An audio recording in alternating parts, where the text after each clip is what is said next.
Halo, Assalamualaikum warahmatullahi wabarakatuh. Selamat datang kembali di channelnya Pekerja Migran Indonesia yang domisilinya di negara Hong Kong ini. Terima kasih buat kawan-kawan semuanya yang sudah standby di channel ini dan mempercayakan informasi terbaru di channel ini untuk bahan pengetahuan kawan-kawan semuanya dan juga berisi informasi.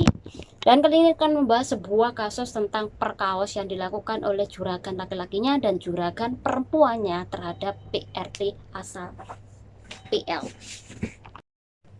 November 2017, PRT asal PL ini bekerja di majikan yang bernama Chen dan juga Li.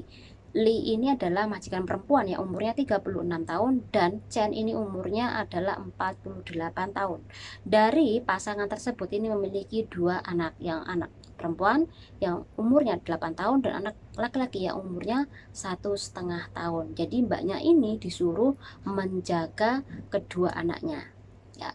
Kemudian karena si mbaknya ini tidak kuat terhadap ocehan majikannya, baik itu ocehan si perempuannya atau majikan perempuan yang selalu ngancam bakal melaporkan polisi jika ia tidak bekerja dengan baik. Akhirnya tahun 2018, tepatnya adalah Januari, dia memutuskan kontrak kerja. Tadinya dia memutuskan kontrak kerja pada bulan Maret, tapi diajukan karena dia tidak kuat tekanan dari juragannya. Nah, tidak kuat itulah dia mempercepat pemutusan kontrak kerja dan mungkin majikan tidak menerima hal tersebut. Nah, ketidakterimaan karena pemutusan kontrak kerja disitulah puncak-puncaknya terjadi, yaitu majikan perempuan dan majikan laki-lakinya telah memperkaos si PRT asal Filipina yang umur 30 tahun tadi. Dan puncak-puncaknya terjadi ini adalah jam 11 malam, tepatnya 21 Januari 2018. Sekali lagi, persidangan dilakukan untuk kedua kalinya, yaitu tepatnya 9 Agustus 2022. Itu pun belum menemui titik terang persidangan atau tidak ada hasilnya sampai saat ini ya. Oke, kemudian jam 11 itulah si majikan perempuan mendatangi kamar si mbaknya ini, Cece, dan si anak-anaknya ini, dua-dua anaknya ini sudah tidur. Di dalam kamar si mbaknya ini, si majikan tidak memakai baju, artinya dia telanjang ya, tidak mungkin selepas dia berhubungan dengan suaminya.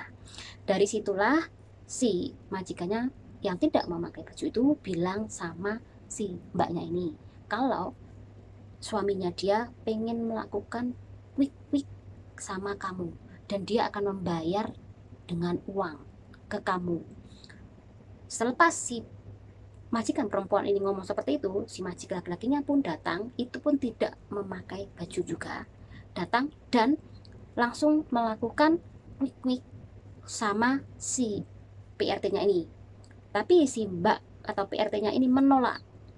Ya, disitulah ditolak dan si majikan laki-laki ini meminta bantuan sama si majikan perempuan untuk memegang si mbaknya ini. Jadi si mbaknya ini tadi dipegang sama majikan laki-laki si perempuan tadi.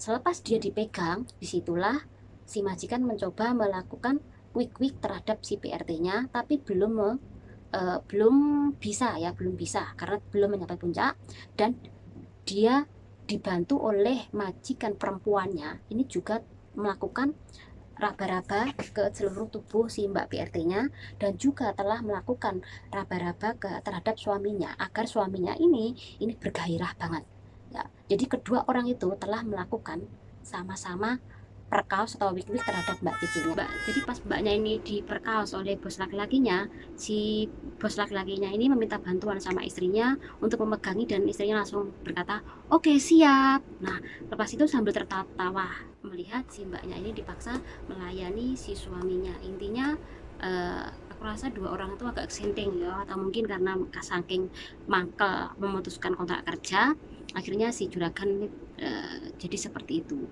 Jadi intinya kawan-kawan semuanya di dalam hal ini harus benar berhati-hati untuk mendapatkan majikan atau memutuskan kontrak kerja. Dan kita tahu kan bagaimana kan saat ini memutuskan kontrak kerja ini sangat sulit banget. Jadi kalau udah kejadian kayak gini, semoga menjadi acuan kembali kepada imigrasi soal kawan-kawan memutuskan kontrak kerja ini dipermudah. Jadi dalam kasus ini si majikan perempuan ini dijerat 2 pasal, melakukan perbuatan nggak senonoh dan melakukan pembantu terhadap suaminya. Dan si majikan laki-lakinya ini dituntut atas kasus quick jadian situ. Si mbaknya ini akhirnya dapat diperkaos oleh juragannya. Besoknya mbak ini langsung lapor ke temannya dan temannya langsung melaporkan ke polisian. Disitulah pada hari itulah, tepatnya tanggal 21 Januari 2018, si Pak Pol datang ke tempat itu dan menangkap kedua orang tersebut. Nah, dilakukan pemeriksaan. Di situ memang benar di dalam barang milik mbaknya ini ada putih-putihnya si laki-laki atau juragan laki-laki tersebut. Sebenarnya kasusnya ini sudah bisa ditebak ya, kalau si juragannya ini salah karena telah melakukan hal atau perbuatan yang nggak senonoh terhadap si PRT-nya. Sebenarnya ini simpel, tapi memang hukum di negara ini semua harus ada aturan ya. Aturannya adalah sidangnya itu harus menunggu beberapa tahun untuk mencapai hasilnya. Jadi kalau mbak-mbak nuntut majikan memang seperti itu. Nah, dari situlah si mbaknya ini akhirnya pulang ke Filipina sana dan dia lagi menunggu persidangan selanjutnya. Apakah nanti majikan bakal dipenjara dan mbaknya ini dapat kompensasi? Kita doakan semoga kasusnya menang dan dia dapat kompensasi dari juragannya. Oke, ini yang pertama. Kemudian yang kedua, kawan-kawan semuanya, karantina di negara ini bakal diperpendek lagi dari 7 hari menjadi 3 hari, yang dimana karantina ini 3 hari di hotel dan sisanya selama 4 hari ini karantina di rumah atau karantina secara mandiri. Jadi totalnya adalah tetap 7 hari, 3 hari di hotel, 4 hari di rumah atau karantina mandiri di rumah. Nah, untuk majikan Anda atau Anda yang sudah membayar ya, mau masuk ke sini, kalau udah bayar 7 hari bagaimana, nanti duitnya akan dikembalikan kepada Anda atau majikan Anda. Ya, itu aja informasinya, semoga bermanfaat buat kawan-kawan semuanya. Channel ini undur diri. Wassalamualaikum warahmatullahi wabarakatuh.